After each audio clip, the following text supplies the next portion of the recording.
इस वीडियो में हम डिस्काउंट से रिलेटेड क्वेश्चन को सॉल्व करने का शॉर्ट ट्रिक सीखेंगे। इस तरह के क्वेश्चन सभी कॉम्पिटेटिव के एग्जाम में बार बार पूछे जाते हैं। ऐसे क्वेश्चन को बनाने का आज हम बहुत ही शानदार शॉर्ट ट्रिक सीखने वाले हैं, जिससे आप काफी कम समय में क्वेश्चन को सॉल्व कर पाएंगे। तो चलिए वीडियो को शुरू करते हैं। वीडियो को शुरू करने से पहले अगर आप हमारे चैनल पर नए हैं तो हमारे चैनल को सब्सक्राइब कर ले और बेल आइकन के ऑल पे क्लिक कर ले, ताकि आने वाले वीडियो का नोटिफिकेशन आपको मिलता रहे। अगर आप ये वीडियो फेसबुक पे देख रहे हैं तो हमारे फेसबुक पेज को फॉलो जरूर करें। ये हमारा पहला क्वेश्चन है, 3 खरीदे 2 मुफ्त पाए, स्कीम में कुल छूट कितने प्रतिशत की है। यहाँ पे क्या बोला गया है, 3 अगर आप खरीदेंगे तो 2 मुफ्त पाएंगे, मतलब टोटल कितने वस्तु आपको मिलेगी, 3 + 2 मतलब 5 वस्तु आपको मिलेगी। बोला गया है कि कितने प्रतिशत की छूट है, छूट कितने रुपए की है या कितने वस्तु की है। आप 3 खरीद रहे हैं और 2 मुफ्त पा रहे हैं। ये जो मुफ्त पा रहे हैं वही हमारे पास क्या है, छूट है। यही हमारा छूट है। इस पे छूट है, इस 5 पे छूट है। 3 खरीद रहे हैं, 2 छूट मिल रहा है, टोटल कितना है, 5 है। टोटल वस्तु 5 पे 2 छूट है। 2 छूट है कितने वस्तु पे, 5 वस्तु पे छूट है। गुना 100 करेंगे, 5 से कटाएंगे 100 को, 20 बार में कटेगा। 20 गुना 2 करेंगे तो हमें कितना मिलेगा, 40% हो जाएगा हमारा फाइनल आंसर, जो कि ऑप्शन डी में दिया गया है। तो ऑप्शन डी जो है वो हमारा सही आंसर हो जाएगा। इस टाइप के क्वेश्चन पूछे जाते हैं। ये क्वेश्चन RRB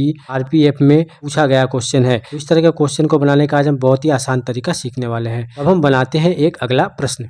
इस क्वेश्चन में बोला गया है कि एक कुर्सी का अंकित मूल्य 600 रुपया है तथा उस पर 8% की छूट दी गई, विक्रय मूल्य ज्ञात कीजिए। एक कुर्सी है जिसका अंकित मूल्य मतलब मार्क्ड प्राइस कितना है, 600 रुपया है। बोला गया है कि उस पर 8% की छूट दी जाती है। डिस्काउंट कितना दिया जाता है, 8% का। तो 600 पे अगर हम 8% का डिस्काउंट देंगे, सेलिंग प्राइस क्या होगा, पहले वस्तु कितना है, 100% है, इसमें हम 8% का छूट दे देंगे, कितना हो जाएगा, 92%। 92% इसका निकाल लेंगे, 92 बटा में 100, यहाँ पे दोनों जीरो आपस में कट जाएगा। 92 गुना 6 करने पे हमें मिलेगा 552 रुपया। यही हो जाएगा हमारा फाइनल आंसर। वस्तु का विक्रय मूल्य कितना है, 552 रुपया है, जो कि ऑप्शन डी में दिया गया है। ऑप्शन डी जो है वो हमारा सही आंसर हो जाएगा। इस तरह के क्वेश्चन को आप ऐसे सॉल्व कर सकते हैं। अब हम बनाते हैं एक अगला प्रश्न।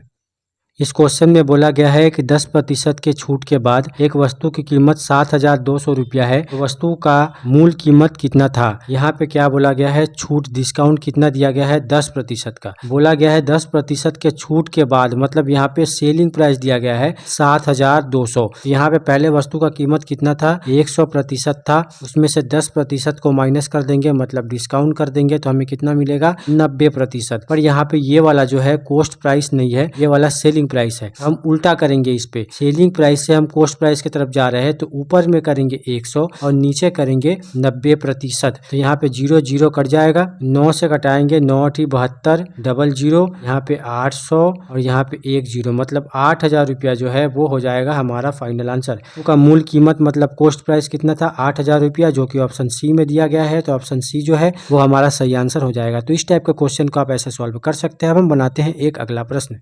इस क्वेश्चन में बोला गया है कि एक व्यापारी अपने वस्तु पर लागत मूल्य से 30% अधिक मूल्य अंकित करता है तथा अपने ग्राहकों को उसके बिलों पर 20% की छूट देता है, तो उसे कितना प्रतिशत लाभ होता है। यहाँ पे बोला गया है कि कोई वस्तु है जिसका लागत मूल्य से 30% अधिक मूल्य अंकित करता है। लागत मूल्य मतलब हम कॉस्ट प्राइस को मान लेते हैं कितना, 100 रुपया है। बोला गया है कि लागत मूल्य से 30% अधिक मूल्य अंकित करता है। अंकित मूल्य कितना हो जाएगा, अंकित मूल्य हो जाएगा 130 रुपया। अगर कॉस्ट प्राइस 100 रुपया है तो अंकित मूल्य कितना हो जाएगा, 30% ज्यादा बढ़ा देंगे, 30% तो 130 रुपया हो जाएगा। बोला गया है अपने ग्राहकों को उसके बिलों पर 20% की छूट देता है। जब बिल बनाता है तो 20% की छूट देता है। किस पे, 130 पे 20% की छूट देता है। मतलब जब बेचता है सेलिंग प्राइस कितना होता है, जो भी अंकित मूल्य है उस पर 20% की छूट देता है। मतलब 100 था, 20 को माइनस करेंगे तो 80 बटा में 100 हो जाएगा। यहाँ पे 0 0, यहाँ पे 0 0 कट जाएगा। 13 को 8 से गुना करेंगे तो 104 रुपया हमें यहाँ पे मिलेगा। सेलिंग प्राइस है 104 रुपया और कॉस्ट प्राइस है 100 रुपया। यहाँ पे प्रॉफिट कैसे निकाल सकते हैं, 104 रुपया सेलिंग प्राइस, 100 रुपया कॉस्ट प्राइस, कितना हो जाएगा, 4 रुपया का प्रॉफिट हो जाएगा। इस पे इस 100 रुपये पे तो हमारा प्रॉफिट परसेंटेज कितना हो जाएगा, 4% का। यही हो जाएगा हमारा फाइनल आंसर। प्रॉफिट परसेंटेज कैसे निकालेंगे, ऊपर होता है प्रॉफिट, नीचे होता है कॉस्ट प्राइस इंटू 100। यहाँ पे प्रॉफिट कितना है 4 रुपये का, तो ऊपर होगा 4, नीचे कितना होगा 100 रुपया कॉस्ट प्राइस, तो यहाँ पे 100 गुना करेंगे 100 का, ये दोनों आपस में कट जाएगा, 4% जो है वो हो जाएगा हमारा फाइनल आंसर। प्रॉफिट कितना हो रहा है 4% का, जो कि ऑप्शन ए में दिया गया है, तो ऑप्शन ए जो है वो हमारा सही आंसर हो जाएगा। इस टाइप का क्वेश्चन को आप 100 मान के बहुत ही आसानी से सॉल्व कर सकते हैं। अगर आप इसे x मान के सॉल्व करेंगे तो बहुत ही लंबा मेथड होगा। तो इस टाइप का क्वेश्चन जो है आरआरबी, एनटीपीसी,